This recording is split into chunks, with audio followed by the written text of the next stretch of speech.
بسم اللہ الرحمن الرحیم نحمده ونصلی علی رسولہ الکریم اما بعد۔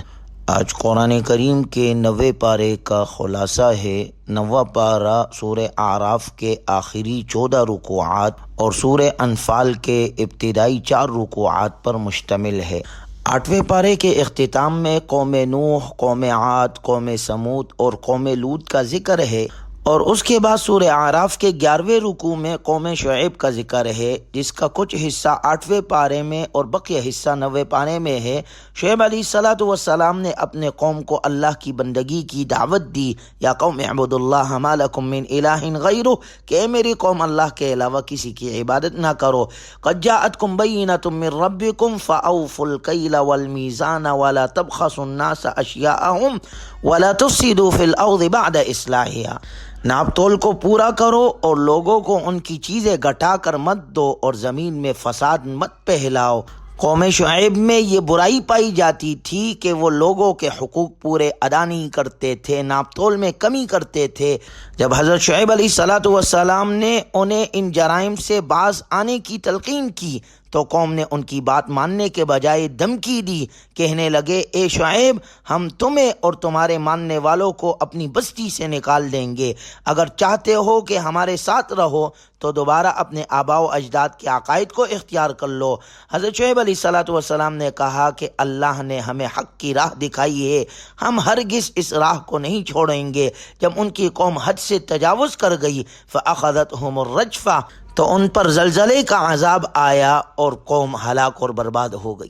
سورہ اعراف کے 12ویں رکوع میں اللہ نے یہ بات ذکر فرمائی کہ اللہ تعالیٰ نے ان مختلف قوموں کو ہلاک کرنے سے پہلے ان کے طرف چھوٹے چھوٹے عذاب بھیجے تاکہ ان کے دلوں میں خوف خدا پیدا ہو اور وہ اپنے نبی کی دعوت کی طرف متوجہ ہو، لیکن بدقسمتی سے ان قوموں نے ان چھوٹی چھوٹی آفات سے سبق نہیں سیکھا اور اپنی اصلاح نہیں کی۔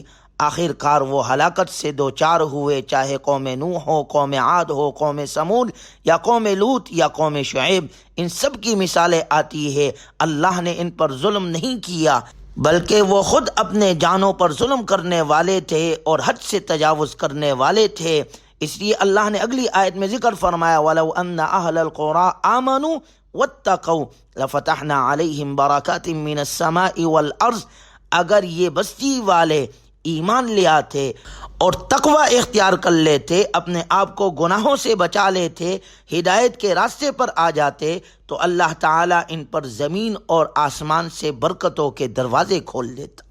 چنانچہ ان تمام نافرمان قوموں کا ذکر کرنے کے بعد سورہ اعراف کے 101 آیت میں اللہ تبارک و تعالی نے ذکر فرمایا تِلْكَ الْقُرَىٰ نَقُصُّ عَلَيْكَ مِنْ أَنْبَائِهَا وَلَقَدْ جَاءَتْهُمْ رُسُلُهُم بِالْبَيِّنَاتِ فَمَا كَانُوا لِيُؤْمِنُوا بِمَا كَذَّبُوا مِنْ قَبْلُ كَذَلِكَ يَطْبَعُ اللَّهُ عَلَىٰ قُلُوبِ الْكَافِرِينَ۔ یہ بستیاں ہیں جن کے کچھ احوال ہم آپ صلی اللہ علیہ وسلم کو سناتے ہیں۔ ان کے پاس ان کے رسول واضح نشانیاں لے کر آئے، پھر ایسا نہ ہوا کہ اس بات پر ایمان لے آتے جسے وہ پہلے جھٹلا چکے تھے۔ اسی طرح اللہ تعالیٰ کافروں کے دلوں پر مہر لگا دیتا ہے۔ گویا قرآن کریم زمین پر بسنے والوں کو سابقہ اقوام کے انجام سے عبرت حاصل کرنے کی تلقین کرتا ہے کہ جو قوم بھی اللہ کی نافرمانی میں حد سے تجاوز کرتی ہے تو اللہ تعالیٰ اسے ہلاک کر کے نشان عبرت بنا دیتا ہے۔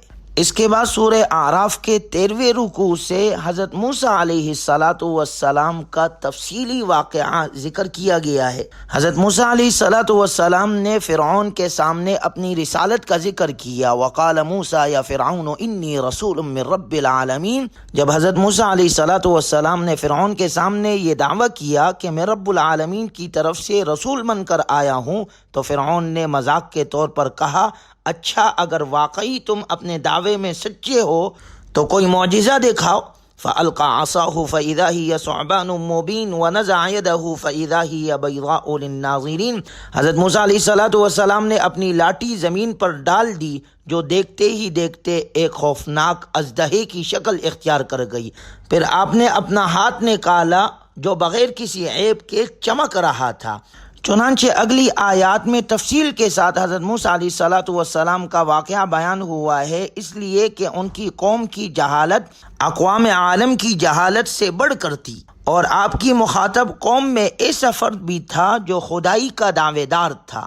آپ کو جو معجزات دیے گئے وہ بھی سابقہ انبیاء اکرام علیہم الصلاۃ والسلام کے معجزات کے مقابلے میں زیادہ واضح تھے، خاص طور پر عصا اور ید بیضا۔ یہ دو ایسے معجزات تھے کہ ان کا انکار کرنے کے لیے دل کے اندھوں کو بھی خاصے تعصب اور ضد و عناد سے کام لینا پڑا ہوگا۔ علامہ ابن کثیر رحمہ اللہ حضرت عبداللہ ابن عباس رضی اللہ عنہ کے حوالے سے فرماتے ہیں، جب فرعون نے لاٹھی کو سام بنتے ہوئے دیکھا تو ڈر کے مارے تخت سے چھلانگ لگا دی اور بھاگ کھڑا ہوا، اور پھر اس کے بعد فرعون کو یہ ڈر لاحق ہو گیا کہ کہیں لوگ حضرت موسیٰ علیہ الصلاۃ والسلام پر ایمان نہ لے آئے، اس لیے اس نے اپنے مشیران خاص سے کہا کہ یہ ایک جادوگر ہے جو تمہارے اس ملک پر قبضہ جمانا چاہتا ہے، لہٰذا تم مجھے مشورہ دو کہ کیا کرنا چاہیے۔ انہوں نے کہا، ہمارے ملک میں بڑے بڑے ماہر جادوگر ہیں، ان سب کو جمع کر لیا جائے تاکہ وہ ایک مجمع عام کے سامنے موسیٰ علیہ الصلاۃ والسلام کو شکست سے فاش دے۔ چنانچہ مختلف علاقوں سے ماہر جادوگروں کو موسیٰ علیہ الصلاۃ والسلام کے مقابلے کے لیے بلایا گیا۔ جادوگروں نے مقابلے کے دوران اپنی لاٹھیاں اور رسیاں پھینکی اور لوگوں کو نگاہوں پر ایسا جادو کیا کہ انہیں لاٹھیاں اور رسیاں رینگتے ہوئے سانپ محسوس ہوئے۔ حضرت موسیٰ علیہ الصلاۃ والسلام نے اللہ کے حکم سے عصا پھینکا، وَأَوْحَيْنَا إِلَى مُوسَىٰ أَنْ أَلْقِ عَصَاكَ فَإِذَا هِيَ تَلْقَفُ مَا يَأْفِكُونَ فَوَقَعَ الْحَقُّ وَبَطَلَ مَا كَانُوا يَعْمَلُونَ۔ چنانچہ جب حضرت موسیٰ علیہ الصلاۃ والسلام نے اللہ کے حکم سے عصا پھینکا، عصا حقیقی اژدہا بن گیا اور جادوگروں کی لاٹھیوں اور رسیوں کو نگل گیا۔ جادوگر سمجھ گئے کہ یہ جادو نہیں ہو سکتا، کیونکہ وہ جادو کے فن سے واقف تھے۔ ان پر حق واضح ہو گیا اور وہ بے اختیار سجدے میں گر گئے۔ وَأُلْقِيَ السَّحَرَةُ سَاجِدِينَ قَالُوا آمَنَّا بِرَبِّ الْعَالَمِينَ رَبِّ مُوسَىٰ وَهَارُونَ۔ وہ جادوگر سجدے میں گر گئے اور انہوں نے حضرت موسیٰ علیہ السلام اور ہارون علیہ الصلاۃ والسلام کے رب پر ایمان لانے کا اعلان کیا۔ فرعون نے انہیں ایمان لانے کی صورت میں ہاتھ پاؤں کاٹ دینے اور صلیب پر لٹکانے کی دھمکی دی۔ لَأُقَطِّعَنَّ أَيْدِيَكُمْ وَأَرْجُلَكُمْ مِنْ خِلَافٍ ثُمَّ لَأُصَلِّبَنَّكُمْ أَجْمَعِينَ۔ لیکن جادوگروں نے جواب دیا، قالوا انا الى ربنا منقلبون وما تنقم منا الا ان آمنا بآیات ربنا لما جاءتنا۔ جادوگروں نے کہا، اب ہم حق سے نہیں پلٹ سکتے۔ انہوں نے اللہ سے صبر اور استقامت کی توفیق مانگی۔ ان نو مسلموں کے دل کی گہرائی میں ایمان کی جڑ چند لمحوں میں اس قدر پیوست ہو گئی کہ انہوں نے کہا، ہم ایمان کو چھوڑنے والے نہیں۔ فرعون اور اس کی قوم کی جانب سے حضرت موسیٰ علیہ الصلاۃ والسلام کی دعوت کے جواب میں مسلسل تکبر، سرکشی، انکار اور ظلم و ستم کا سلسلہ جاری رہا، یہاں تک کہ اللہ تبارک و تعالی نے بھی انہیں یکے بعد دیگر مختلف عذابوں اور آزمائشوں میں مبتلا کر دیا۔ فَأَرْسَلْنَا عَلَيْهِمُ الطُّوفَانَ وَالْجَرَادَ وَالْقُمَّلَ وَالضَّفَادِعَ وَالدَّمَ آيَاتٍ مُفَصَّلَاتٍ فَاسْتَكْبَرُوا وَكَانُوا قَوْمًا مُجْرِمِينَ۔ چنانچہ ان پر پہلا عذاب اللہ نے ایسا طوفان بھیجا جس سے ان کی کھیتیاں تباہ ہو گئی۔ دوسرا عذاب، ٹڈیاں ان پر مسلط ہوئی جو درختوں کے پتے تک چٹ کر گئے۔ تیسرا عذاب، اس قدر چیچڑیاں پیدا ہو گئی کہ انہوں نے جمع شدہ غلے کو ناقابل استعمال کر دیا۔ چوتھا عذاب، مینڈکوں کی کثرت ہو گئی، بات کرنے کے لیے منہ کھولتے تو مینڈک منہ کی طرف چھلانگ لگاتے۔ اور پانچواں عذاب، ان کی نہروں، کنووں اور مٹکوں کا پانی خون میں تبدیل ہو گیا۔ جب کوئی عذاب آتا تو یہ موسیٰ علیہ الصلاۃ والسلام کے سامنے آہوزاری اور عہد و اقرار کرتے تھے کہ اگر اللہ نے اس عذاب سے نجات دے دی تو ہم ایمان لے آئیں گے، لیکن جب عذاب ٹل جاتا تو وہی کچھ کرنے لگتے جو پہلے کر رہے ہوتے تھے۔ فانتقمنا منهم فأغرقناهم في اليم بأنهم كذبوا بآياتنا وكانوا عنها غافلين۔ پھر ہوا یہ کہ اللہ تبارک و تعالی نے بنی اسرائیل کو فرعون کے عذاب سے نجات دی۔ حضرت موسیٰ علیہ الصلاۃ والسلام بنی اسرائیل کو رات کی تاریکی میں مصر سے لے کر نکلے۔ فرعون اور اس کے لشکر نے ان کا تعاقب کیا اور سمندر میں آ کر فرعون اپنے لشکر سمیت غرق ہو گیا۔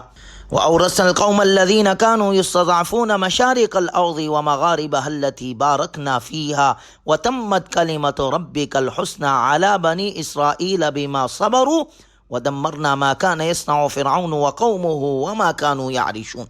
چنانچہ جن لوگوں کو کمزور سمجھا جاتا تھا، اللہ تبارک و تعالی نے انہیں اس سرزمین کے مشرق اور مغرب کا وارث بنا دیا جس میں اللہ نے برکتیں رکھی تھی۔ مراد شام اور فلسطین کا علاقہ ہے کہ جن لوگوں کو فرعون نے غلام بنا رکھا تھا، اللہ تبارک و تعالی نے انہیں بعد میں شام اور فلسطین کا مالک بنا دیا۔ چنانچہ جب بنی اسرائیل کو آزادی نصیب ہوئی تو دستور زندگی کی ضرورت محسوس ہوئی۔ اللہ تعالیٰ نے اپنے نبی موسیٰ علیہ السلام کو کوہ طور پر بلایا۔ وَوَعَدْنَا مُوسَىٰ 30 لَيْلَةً وَأَتْمَمْنَاهَا بِعَشْرٍ فَتَمَّ مِيقَاتُ رَبِّهِ 40 لَيْلَةً۔ چنانچہ حضرت موسیٰ علیہ السلام نے کوہ طور پر 40 دن کا اعتکاف کیا، 40 روزے رکھے۔ پھر اللہ تعالیٰ سے ہم کلامی کا شرف بھی حاصل ہوا اور دستور زندگی کے طور پر تورات بھی عطا ہوئی۔ جب حضرت موسیٰ علیہ السلام کوہ طور پر گئے تو ان کی عدمی موجودگی میں سامری کے بہلانے پسلانے پر اسرائیلیوں نے بچڑے کی عبادت شروع کر دی اور بچڑے کو معبود بنا کر اس کو پوجنا شروع کر دیا، حالانکہ وہ مورتی نہ ان کی پکار کا جواب دے سکتی تھی اور نہ ہی انہیں نفع یا نقصان پہنچا سکتی تھی۔ وَلَمَّا رَجَعَ مُوسَىٰ إِلَىٰ قَوْمِهِ غَضْبَانَ أَسِفًا۔ جب حضرت موسیٰ علیہ السلام واپس تشریف لائے تو آپ کو ان کی مشرکانہ حرکت سے بے پناہ دکھ ہوا۔ موسیٰ علیہ السلام نے اپنے قوم سے کہا کہ تم نے بچڑے کو معبود بنا دیا اللہ کو چھوڑ کر۔ اللہ نے تم پر اتنا بڑا احسان کیا اور تم اللہ کی بندگی سے دور ہو گئے۔ یہود کی انوکھی عادت، یعنی بنی اسرائیل عجیب قوم تھی، قدم قدم پر پھسل جاتے تھے، وعدے کرتے تھے اور بلا دیتے تھے، احکام الہیہ کا مذاق اڑاتے تھے، ان میں تعویل و تحریف تک سے باز نہیں آتے تھے۔ انہیں حکم دیا گیا کہ بیت المقدس میں سر جھکا کر داخل ہو، مگر وہ سر اٹھا کر داخل ہوئے۔ انہیں کہا گیا کہ ہفتے کے دن اللہ کی عبادت کے سوا کچھ کام نہ کرو، مگر وہ ہیلے بہانے سے مچھلی کا شکار کرنے لگے۔ ان کے سروں پر کوہ طور اٹھا کر تورات پر عمل کا وعدہ لیا گیا، مگر وہ اپنے وعدے کو نبھانے میں ناکام رہے۔ یہ تمام واقعات سورہ اعراف میں تفصیل سے مذکور ہے، اور سورہ اعراف کے 20ویں رکوع میں یہ اعلان کر دیا گیا کہ نبی اکرم صلی اللہ علیہ وسلم تمام انسانوں کی طرف اللہ کے رسول ہے۔ قُلْ يَا أَيُّهَا النَّاسُ إِنِّي رَسُولُ اللَّهِ إِلَيْكُمْ جَمِيعًا الَّذِي لَهُ مُلْكُ السَّمَاوَاتِ وَالْأَرْضِ۔ تمام انسانوں کو حکم دیا گیا کہ وہ آپ علیہ السلام پر ایمان لائے اور آپ علیہ السلام کی اتباع یعنی پیروی کرے، ایسا کرنے والوں کو ہی ہدایت ملے گی۔ پھر سورہ اعراف کے 22ویں رکوع میں عہد الست کا ذکر ہے۔ وَإِذْ أَخَذَ رَبُّكَ مِنْ بَنِي آدَمَ مِنْ ظُهُورِهِمْ ذُرِّيَّتَهُمْ وَأَشْهَدَهُمْ عَلَىٰ أَنفُسِهِمْ أَلَسْتُ بِرَبِّكُمْ قَالُوا بَلَىٰ شَهِدْنَا۔ اس سے مراد وہ عہد ہے جو تمام انسانوں کی روحوں سے لیا گیا۔ ان سب سے اللہ نے پوچھا کہ کیا میں تمہارا رب نہیں ہوں؟ سب نے اقرار کیا کہ اے اللہ آپ ہی ہمارے رب ہے۔ الحمدللہ اس عہد کی وجہ سے توحید کی معرفت ہمارے باطن میں سرایت کی ہوئی ہے۔ اس عہد سے غفلت انسان کو شرف انسانیت سے محروم کر دیتی ہے۔ بطور مثال بنی اسرائیل کے ایک ایسے شخص کا ذکر کیا گیا ہے جسے اللہ نے کرامت دی تھی، لیکن وہ شخص شیطان کی پیروی کرنے لگا اور رفتہ رفتہ اللہ کی فرمانبرداری سے محروم ہو گیا۔ خواہشات نفس کی لالچ میں وہ اس انتہا کو پہنچا کہ اسے کتے سے تشبیہ دی گئی۔ آگاہ کیا گیا ہے کہ یہ مثال ہر اس قوم کی ہے جو اللہ کی نعمتوں کی ناقدری کرتے ہوئے دنیا داری میں کھو جاتی ہے۔ اللہ ہم سب کی حفاظت فرمائے، اس لیے کہ انسان کسی وقت بھی خواہشات کے زیر اثر یا شیطان کے حملوں کی وجہ سے گمراہ ہو سکتا ہے۔ اس رکوع میں یہ ایک بڑی ہلا دینے والی آیت ہے۔ اللہ نے فرمایا انسانوں اور جنوں کی کثرت جہنم میں لے جائی جائے گی، اس لیے کہ لہم قلوب لا یفقہون بہا، کہ ان کے دل ہے لیکن اس سے وہ غور و فکر نہیں کرتے۔ وَلَهُمْ أَعْيُنٌ لَا يُبْصِرُونَ بِهَا، آنکھیں ہیں لیکن ان سے عبرت کا دیکھنا نہیں دیکھتے ہیں۔ وَلَهُمْ آذَانٌ لَا يَسْمَعُونَ بِهَا، کان ہے لیکن ان سے سن کر وہ اپنی اصلاح نہیں کرتے۔ أُولَئِكَ كَالْأَنْعَامِ بَلْ هُمْ أَضَلُّ اولئک هم الغافلون، یہ لوگ جانوروں کے مانند ہے بلکہ ان سے بھی بدتر ہے، اس لیے کہ غفلت میں پڑے ہوئے ہیں۔ گویا جو لوگ عقل اور دماغ کو دین کے لیے استعمال نہیں کرتے وہ دیوانے ہیں، جو آیات الہیہ نہیں سنتے وہ بہرے ہیں، اور جو انہیں نظر بصیرت سے نہیں دیکھتے وہ اندھے ہیں۔ اللہ ہماری حفاظت فرمائے اور ہمیں دین کی سمجھ اور دین پر عمل کرنے والا بنائے۔ سورہ اعراف کی ابتدا بھی قرآن کریم کی عظمت کے بیان سے ہوئی تھی، اور اس کا اختتام بھی قرآن کریم کی تعظیم اور ادب اور احترام کے بیان پر ہوا ہے۔ ارشاد باری تعالیٰ ہے وَإِذَا قُرِئَ الْقُرْآنُ فَاسْتَمِعُوا لَهُ وَأَنصِتُوا لَعَلَّكُمْ تُرْحَمُونَ، جب قرآن کریم پڑھا جائے تو اسے توجہ سے سنو اور خاموش رہو تاکہ تم پر رحم کیا جائے۔ جب کوئی شخص قرآن کریم کی عظمت کو ملحوظ نظر رکھتے ہوئے اسے توجہ سے سنتا ہے اور اس کی آیات میں غور و تدبر کرتا ہے تو اس کا دل متاثر ہوتا ہے، جسم کے رونٹے کھڑے ہو جاتے ہیں اور آنکھوں سے آنسو۔ گویا جب قرآن کریم کی تلاوت کی جا رہی ہو تو خاموشی کے ساتھ اسے سننا چاہیے، اور یہ تو شہر القرآن ہے، اس میں تو زیادہ سے زیادہ ہم قرآن پڑھنے والے ہو، قرآن سننے والے ہو، قرآنی احکامات پر عمل کرنے والے ہو۔ شہر رمضان الذی انزل فیہ القرآن، رمضان میں تو قرآن اتارا گیا۔ مولانا احمد علی لاہوری رحمہ اللہ فرماتے ہیں کہ مسلمانوں کا نصاب تعلیم قرآن ہے اور زمانہ تعلیم رمضان ہے۔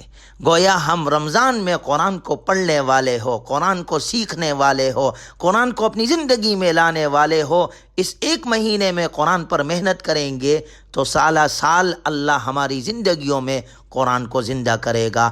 اللہ تعالی ہمیں قرآن کریم کی تلاوت کرنے والا اور قرآن کریم کے احکامات پر عمل کرنے والا اور قرآن کریم کو اپنی زندگیوں میں زندہ کرنے والا بنائے۔ اس کے بعد سورہ انفال شروع ہوتی ہے، جس کا کچھ حصہ 9ویں پارے میں ہے اور بقیہ حصہ 10ویں پارے میں ہے، جس کا ذکر انشاءاللہ کل کے درس میں کیا جائے گا۔ اللہ تعالی ہمیں قرآنی تعلیمات پر عمل کرنے کی توفیق نصیب فرمائے۔ وآخر دعوانا ان الحمد للہ رب العالمین۔